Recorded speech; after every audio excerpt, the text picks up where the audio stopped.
नमस्कार, आप देख रहे हैं हर तस्वीर में कहानी है और मैं हूं आपके साथ विभा उपाध्याय। भागलपुर में 8 लाख की लग्जरी गाड़ी से शातिर चोर पहुंचे और 2000 के बकरे की चोरी कर रफू चक्कर हो गए। सीसीटीवी के जरिए ये हाई प्रोफाइल चोरी सबके सामने आ गई।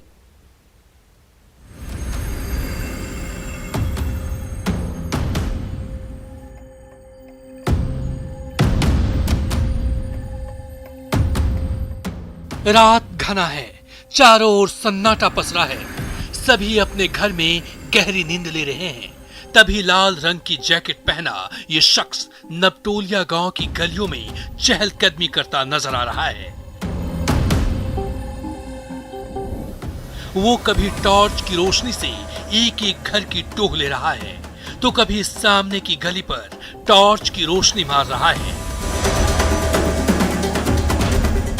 सब कुछ ठीक होने का इशारा मिलते ही सफेद रंग की चमचमाती स्कॉर्पियो गाड़ी वहां आकर रुकती है, जिससे दनदनाते हुए एक के बाद एक 3 शख्स नीचे उतरते हैं। आप भी देखिए, पहला, दूसरा और उसके बाद तीसरे शख्स ने भी गाड़ी के नीचे कदम रखे। फिर गाड़ी बैक गियर में कुछ पीछे आती है। तभी चौथा शख्स भी गाड़ी के नीचे उतरता है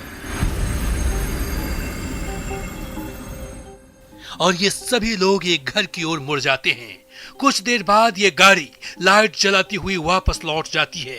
दरअसल शातिर चोर खस्सी और बकरी चोरी करने के लिए रात के अंधेरे में स्कॉर्पियो पर सवार होकर नबटोलिया गांव पहुंचे थे, जहां उन्होंने 2 घरों में हाथ साफ किया और वापस चलते बने। सीसीटीवी में कैद इन तस्वीरों के जरिए ये पूरी वारदात सामने आई तो गांव वालों के होश उड़ गए।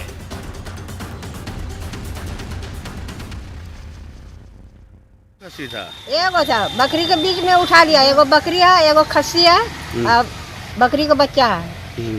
हमसे नजर से नहीं देखा, सीसी कैमरा में देखा, वही से निकाले हैं। भागलपुर के चोर इतने शातिर हो चुके हैं कि 2000 के बकरे की चोरी करने के लिए 8 लाख की चमचमाती स्कॉर्पियो गाड़ी का इस्तेमाल करने लगे हैं, ताकि किसी को इसकी भनक तक न लगे।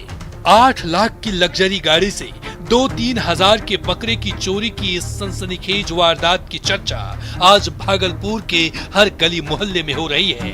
आशीष, न्यूज़ 18 भागलपुर। सिवान में ऐसी गाड़ी पकड़ी गई जिसके नंबर प्लेट से लेकर चेचिस तक हर जगह शराब की बोतलें छिपाई गई थी। उत्पाद महकमे ने समय रहते एक एक कर कलपुर्जे को खोला तो बोतलें सामने आने लगी, वरना होली में जाम छलकाने का इंतजाम कामयाब हो जाता।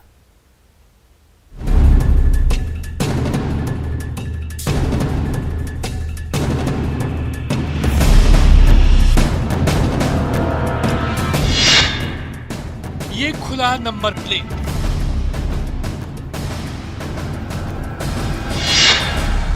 ये उठी पीछे की सीट,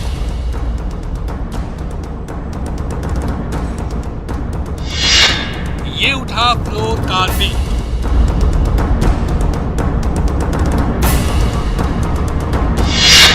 ये खुला गियर बॉक्स,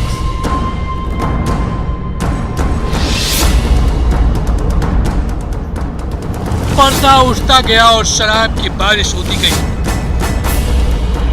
चेचिस से लेकर नंबर प्लेट तक जहां भी शराब छिपाई जा सकती थी छिपाई गई, लेकिन शराब तस्करों की इस चालाकी को उत्पाद विभाग ने चकनाचूर कर दिया है।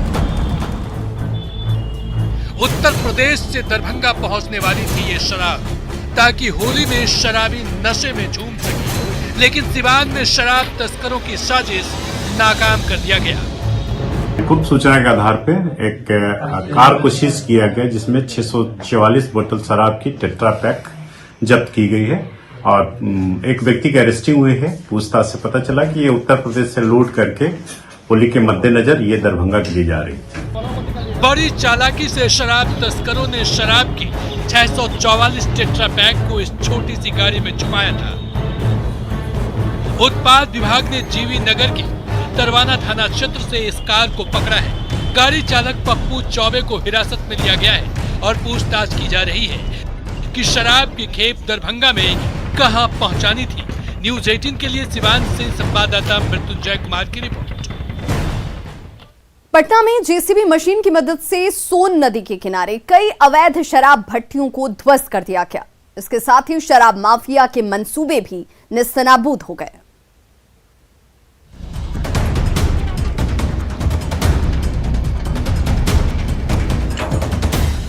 जेसीबी का विशालकाय पंजा मशीनी अंदाज में घूम रहा है और ड्रम में भरी सैकड़ों लीटर देसी शराब मिट्टी में बह रही है। ये देखिए कैसे जेसीबी मशीन की सूंड शराब की ढेर को नस्ते नाबूद करने पर तुली हुई है। चाहे शातिर शराब तस्कर जमीन के कई मीटर अंदर क्यों ना शराब छिपा ले, जेसीबी का टनों भारी पंजा शराब की खेप को पाताल से भी ढूंढ निकालकर मटियामेट करने के लिए काफी है।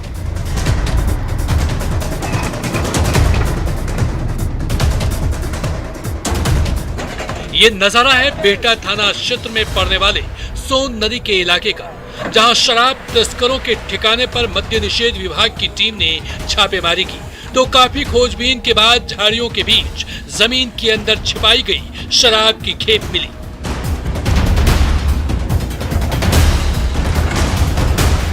जिसे नष्ट करने के लिए उत्पाद महकमे ने जब जेसीबी मशीन की मदद ली तो देखिए कैसे ये तेज तर्रार मशीन शराब तस्करों के मंसूबे मिट्टी में मिलाने में जुट गई।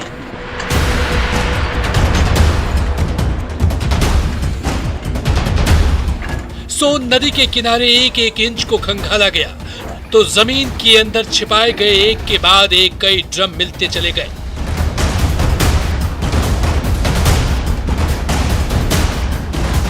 जिसे जेसीबी के फौलादी पंजे की मदद से जमीन में बहा दिया गया। दरअसल रिहायशी इलाके से काफी दूर सोन नदी का यह किनारा पिछले काफी दिनों से शराब तस्करों के लिए स्वर्ग बना हुआ था, जहां दिन रात सैकड़ों लीटर देशी शराब तैयार होती रहती थी। उत्पाद महकमे को जब इस ठिकाने की खबर मिली तो फौरन रेड डाली गई और जेसीबी मशीन ने रही सही कसर पूरी कर दी। संजय कुमार, न्यूज 18 पटना। दानापुर पुलिस ने शराब की पूरी दुकान उजाड़ कर रख दी। थाने के मालखाने में जमा अवैध शराब के ढेर पर जेसीबी का पंजा चला तो शराब की अवैध धारा जमीन पर बह निकली।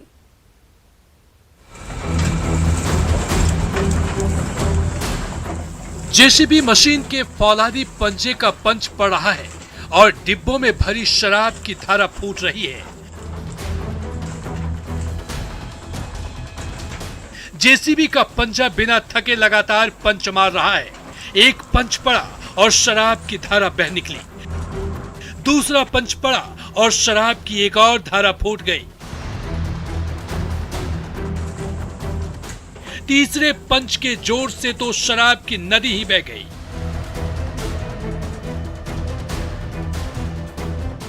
जेसीबी का चौथा पंच पड़ा और शराब की पूरी दुकान ही मटियामेट हो गई।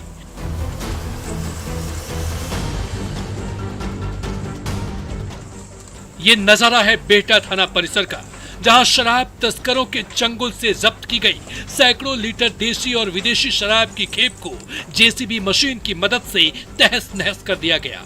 पिछले कई महीनों में अलग अलग ठिकानों पर छापेमारी के दौरान शराब का यह ढेर जमा हो गया था, जिसे और ज्यादा दिन तक रखना किसी मुसीबत से कम नहीं था। इसलिए बेहटा पुलिस की मौजूदगी में जब जेसीबी मशीन बुलाई गई तो नशे का जहर बांटने वाली शराब की एक एक बंद जमीन में बहा दी गई। अमरजीत, न्यूज 18 दानापुर।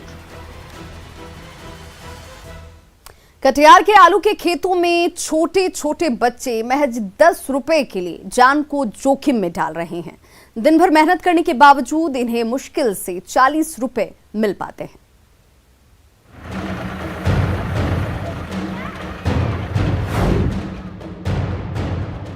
बाल श्रम कानून के दावों का मखौल उड़ाती ये तस्वीरें कटिहार के मनसाही प्रखंड की हैं। ये तस्वीरें सरकार और सिस्टम की जमीनी हकीकत की पोल खोलने के लिए काफी हैं। आलू के खेतों में दर्जनों बच्चे महज चंद रुपयों के लिए अपनी जान जोखिम में डाल रहे हैं। कटिहार का यह इलाका आमतौर पर आलू के बेहतर उत्पादन के लिए जाना जाता है। इस बार भी यहाँ आलू की अच्छी पैदावार से किसान उत्साहित हैं, लेकिन पैसे बचाने के लिए मजदूरों के बजाय इन मासूमों से काम लिया जा रहा है। इन बच्चों को प्रति बोरी आलू चुनने पर 10 रुपए का मेहनताना मिलता है। स्कूल बंक कर ये बच्चे एक दिन में 30 से 50 रुपए और कभी कभी 70 रुपए तक जमा कर लेते हैं। जमा कर लेता है 10 रुपये पैकेट। 10 रुपये पैकेट। क्या पैकेट जमा कर लेता है? हम लोग 6 पैकेट, 10 पैकेट, 12 पैकेट जमा कर लेता है। जन मजदूर आता है, माँ बाप के साथ में 10-20 रुपया के हिसाब से, पैकेट के हिसाब से हम पैसा गार्जियन को दे देते हैं। बड़ी बात यह है कि ये बच्चे हर दिन 10 से 15 किलोमीटर का सफर तय कर आलू चुनने के लिए यहाँ आते हैं और फिर शाम तक घर लौट जाते हैं। खेत मालिक भी सीधे तौर पर तो नहीं, लेकिन तभी जुबान से बच्चों से मजदूरी करवाने की बात कबूल रहे हैं। बाल श्रम कानून के जानकार बच्चों से इस तरह काम लिए जाने को खतरनाक बता रहे हैं। जाहिर है ऐसे में खेत मालिक पर कार्रवाई भी हो सकती है। बाल श्रम प्रतिषेध अधिनियम कहता है 14 साल तक के जो बच्चे हैं वो किसी भी काम में नहीं लगेंगे, और 14 से 18 वर्ष तक के बीच के जो बच्चे हैं वो खतरनाक श्रेणी कामों को नहीं करेंगे। अगर बच्चा ट्रैक्टर के पीछे दौड़ रहा है तो उसका जान जोखिम में है कहीं न कहीं, तो ऐसी परिस्थिति में ये खतरनाक श्रेणी में आएगा। और इस के लिए जो सुसंगत धाराएं हैं बाल श्रम प्रतिषेध अधिनियम की, उसके तहत उनके ऊपर कार्रवाई की जानी चाहिए। जानकारों के मुताबिक बाल श्रम कानूनों की मॉनिटरिंग करने वाली एजेंसियां जमीनी स्तर पर प्रभावी नहीं हैं। यही कारण है कि इलाके में बाल श्रम कानून कागजों में सिमटा नजर आता है और लोगों में इस कानून के प्रति जागरूकता की भी कमी है। सुब्रत गुहा, न्यूज़ 18, कटिहार। नागपुर में एक महिला के हंगामे का वीडियो वायरल हुआ है। लॉकडाउन में जब पुलिस ने बाहर जाने से रोका तो ये महिला आग बबूला हो उठी और पुलिस के सामने ही हंगामा मचा दिया।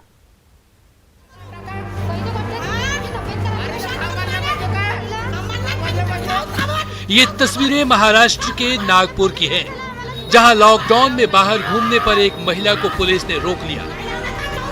फिर क्या था, महिला का गुस्सा फूट पड़ा और उसने हंगामा शुरू कर दिया। पुलिसकर्मी महिला को समझाते रहे, लेकिन महिला ने एक न सुनी। हंगामे के दौरान महिला ने पेट्रोल पीने तक की कोशिश की, जिसके बाद पुलिस ने महिला की गाड़ी का चालान काट दिया।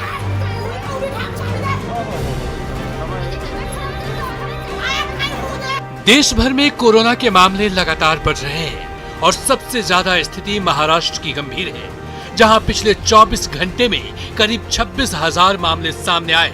स्थिति को काबू करने के लिए कई शहरों में लॉकडाउन सरीखे हालात हैं, फिर भी कई लोग बेपरवाह बने हुए हैं।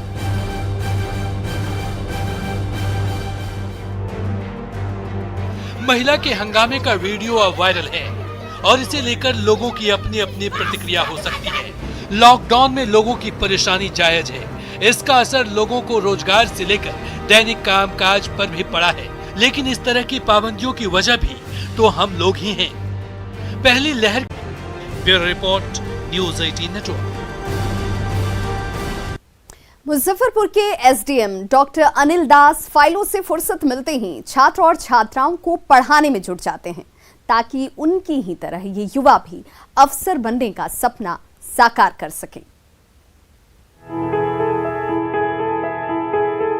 इतने अच्छे तरीके से अपने कॉपी पे उतार पाते हैं। अगर तुम्हारे दिमाग में बहुत सारी चीज है भी। एसडीएम सर के चैम्बर में क्लास चल रही है, जहां मुजफ्फरपुर ही नहीं समस्तीपुर, वैशाली और सीतामढ़ी से पहुंचे छात्र छात्राएं प्रतियोगी परीक्षाओं की तैयारी के गुर सीख रहे हैं। किसी को यूपीएससी और बीपीएससी जैसी प्रतिष्ठित सिविल सेवा परीक्षा का मैदान मारना है, तो कई युवा पुलिस की वर्दी पहनकर अपराधियों पर नकेल कसना चाहते हैं। इंडिया की परीक्षा में झंडे गाड़कर भारतीय सेना में अफसर बनने का सपना देखने वाले युवाओं की भी कमी नहीं है। प्रशासनिक कार्यों से फुर्सत मिलते ही एसडीएम अनिल दास उन सभी बच्चों को उनके सपनों तक पहुंचने का रास्ता दिखाते हैं। दिनों से मैं देखा हूँ कि बच्चे सपने ही देखना नहीं चाहते हैं कि ये एग्ज़ाम बहुत टफ होता है, बड़ा होता है और हमसे नहीं होगा। तो आखिर हमारे और आपके बीच से ही होते हैं, क्यों नहीं हम सपना अच्छा देख सकते हैं, क्यों नहीं सपना ऊंचा देख सकते हैं। एसडीएम सर की क्लास में पीटी परीक्षा में ज्यादा से ज्यादा स्कोर करने के टिप्स तो दिए ही जाते हैं। मेंस परीक्षा में लेखनी के कमाल के जरिए अव्वल आने के गुर भी सिखाए जाते हैं। समय समय पर प्रैक्टिस सेट से परीक्षा ली जाती है। तो पीटी और मेंस की बाधा पार करने के बाद इंटरव्यू बोर्ड का दिल जीतने के तरीके भी बताए जाते हैं। एसडीएम सर की क्लास में मिली ये सीख प्रतियोगी परीक्षाओं की तैयारी कर रहे युवाओं के बड़े काम आ रही है। सर के द्वारा बताया गया कि पहले पीटी की तैयारी कैसे करें, साथ में पीटी और मेंस दोनों की सर हम लोग को तैयारी करवा रहे हैं। मेरा आंसर राइटिंग थोड़ा सा कमज़ोर था, जिसमें सर बताया कि यहाँ आप ध्यान दीजिए। उसी तरह हर बच्चे को सर अपनी कमियां बताएं कि आप यहाँ पे इम्प्रूव कर सकते हैं। ये हम जैसे स्टूडेंट्स जो महंगे कोचिंग संस्थान के फी को नहीं पे कर सकते हैं, तो हम लोगों के लिए एक वरदान की तरह है। और ये सर खुद सफल हैं, तो ये चीज़ हम लोगों में एक आत्मविश्वास पैदा करता है कि हाँ हम भी ये चीज़ कर सकते हैं। 47C कड़ी मेहनत और कठिन संघर्ष के जरिए एसडीएम की कुर्सी तक पहुंचे डॉक्टर अनिल दास आज हर किसी के लिए प्रेरणा स्रोत बन गए हैं। वो दूसरे युवाओं को भी अपनी मंजिल तक पहुंचने का रास्ता बताने के लिए आगे आए हैं। सुधीर कुमार, न्यूज़ 18 मुजफ्फरपुर। इतने अच्छे तरीके से अपने कॉपी। और इस वक्त बड़ी खबर दरभंगा से आ रही है, जहां पर स्कूल में करंट लगने से एक छात्रा की मौत हो गई है। दरभंगा से ये बड़ी खबर, जहां पर स्कूल में करंट लगने से एक छात्रा की मौत हुई है। स्कूल की 9 छात्राएं इस करंट की वजह से झुलस गई हैं। उच्च माध्यमिक विद्यालय जाली की ये घटना है और फिलहाल सभी घायल छात्राओं को इलाज के लिए गया अस्पताल में भर्ती किया गया है। क्लास में लोहे के गेट में करंट का प्रवाह हो गया और इसकी जद में आने से एक छात्रा की मौत हो गई है और तकरीबन 9 छात्राएं जो हैं वो झुलसी हुई हैं, जिन्हें फिलहाल इलाज के लिए अस्पताल में भर्ती कराया गया है। और सहयोगी विपिन कुमार दास हमारे साथ इस वक्त फोन लाइन पर, दरभंगा से फोन लाइन पर जुड़ चुके हैं। विपिन, क्या जानकारी मिल रही है? फिलहाल जो 9 छात्राएं झुलसी हुई उनकी स्थिति कैसी है? जी विवाह, जो 9 छात्राएं झुलती हुई हैं उनकी स्थिति अभी ठीक है बताया जा रहा है, क्योंकि उसका अस्पताल में पीएचसी पर इलाज भी चल रहा है। और जो जिसकी मौत हो गई, 8 वर्षीय चंचला कुमारी नाम था उसका, जिसकी मौत जो है मौके पर ही स्कूल के में ही हो गई करंट लगने के तुरंत बाद ही। विपिन, ये घटना कैसे घटी है? कैसे गेट में करंट का प्रवाह हो गया? जो एक तार वो पंखे तक जो जाता, बोर्ड से पंखे तक जो एक तार था वो टूट के जो है गिरा और वो जो लोहे का गेट है स्कूल का, उससे जो है वो उसके संपर्क में आने के बाद जो है करंट प्रवाह पूरे स्कूल में जो फैल गया। और एक बच्चे के, सबसे पहले एक बच्चे को जो मृत हो गई उसको करंट लगा और उसके अगल बगल जितने उस पर बैठे हुए थे सब में करंट फैलता चला गया। तो ऐसे में चूंकि 9 से 10 बच्चे जो है उसके प्रभाव में आ गए हैं। विपिन, तो ये माना जाए कि स्कूल प्रबंधन की तरफ से कहीं ना कहीं लापरवाही बरती गई, जिसका खामियाजा एक छात्रा की मौत हुई है, 9 छात्राएं झुलस गई हैं। जी, ये सही है कि स्कूल प्रबंधक पर ही सवाल उठ रहे हैं, जिसको लेकर ग्रामीणों के द्वारा वहां पर हंगामा भी किया जा रहा है। और अभी जो बीडीओ और सीओ वहां पहुंचे हैं मौके पर, तो उनको वहां पर कहे तो एक तरह से बंधक बना लिया गया है। और लोगों की ये है आरोप है कि स्कूल प्रबंधक के ही लापरवाही के कारण ये घटना घटी। यदि तार था तो उसे ठीक ढंग से क्यों नहीं जोड़ के रखा गया था, आखिर वो टूटने की वजह क्या थी? तो सारे वहाँ स्थानीय भी हैं जो आक्रोश है इन सभी सवालों को लेकर। जी विपिन, फिलहाल जो अधिकारी वहां पर पहुंचे हुए हैं वो क्या कुछ कार्रवाई कर रहे हैं, क्योंकि नाराजगी लोगों की बढ़ती हुई? सबसे पहले जो अधिकारी का था कि वो मृत बच्ची अभी भी स्कूल में ही है, ग्रामीणों के द्वारा अभी सबको नहीं दिया जा रहा है। लोगों का आरोप है कि जिला पहले स्कूल प्रबंधक पर कार्रवाई हो, उसके बाद सब दिया जाएगा। लेकिन जो घायल है उसे किसी तरह जो है वहां से निकाल के अधिकारी जो है अस्पताल में भर्ती कराए इलाज के लिए। जी विपिन, क्या स्कूल प्रबंधन के अधिकारियों से आपकी बात हो पाई है? कोई कुछ कहने की स्थिति में इस वक्त? अभी चूंकि लगातार हम बात करने की कोशिश कर रहे हैं, लेकिन सारे का मोबाइल यदि घंटी जा भी रहा है तो कोई उठा नहीं रहा है। अधिकारी का भी कहे तो वही हाल है, कोई बताने को तैयार नहीं है। अभी चूंकि घटना तुरंत की है तो सारे लोग जो है उथल पुथल में हैं। जी विवाह, जिन 9 छात्राओं की बात सामने आ रही है, क्या ये घटना ये जिस इलाके से ये संबंधित है वहां पर इस तरह की लापरवाही अमूमन इससे पहले भी देखी जाती रही है? हालांकि हादसे आज होने के बाद अब गंभीरता बढ़ती जाए शायद।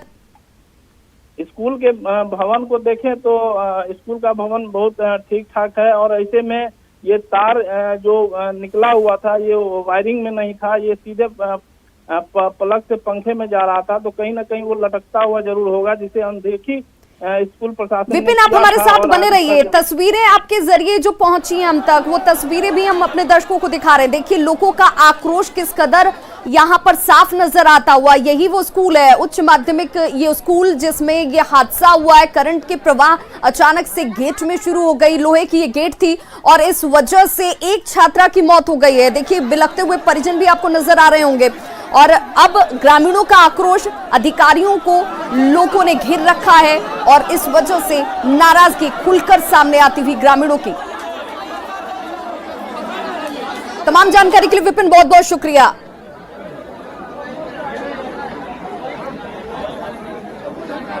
तो देखिए ये वो तस्वीर है जहां पर फिलहाल अधिकारी पहुंचे हुए हैं, मामले को शांत कराने की कोशिश की जा रही है। इस हादसे की वजह से एक छात्रा की जान चली गई है, जबकि 9 छात्राएं झुलस गई हैं जिनका अस्पताल में इस वक्त इलाज जारी है। कहा जा रहा है कि सीधे तौर पर वायर के जरिए स्विच बोर्ड में ये वायर कनेक्ट किया गया था और जैसे ही ये वायर जो है वो स्विच बोर्ड से निकला और गेट से जैसे ही लोहे की गेट से जैसे ही इसका संपर्क होता है, लोहे के गेट में करंट का प्रवाह हो गया और इसके जद में आने से एक छात्रा की मौत हो गई है, जबकि 9 छात्राएं झुलस गईं। खबरों का सिलसिला लगातार जारी है, आप देखते रहिए न्यूज़ 18 बिहार झारखंड।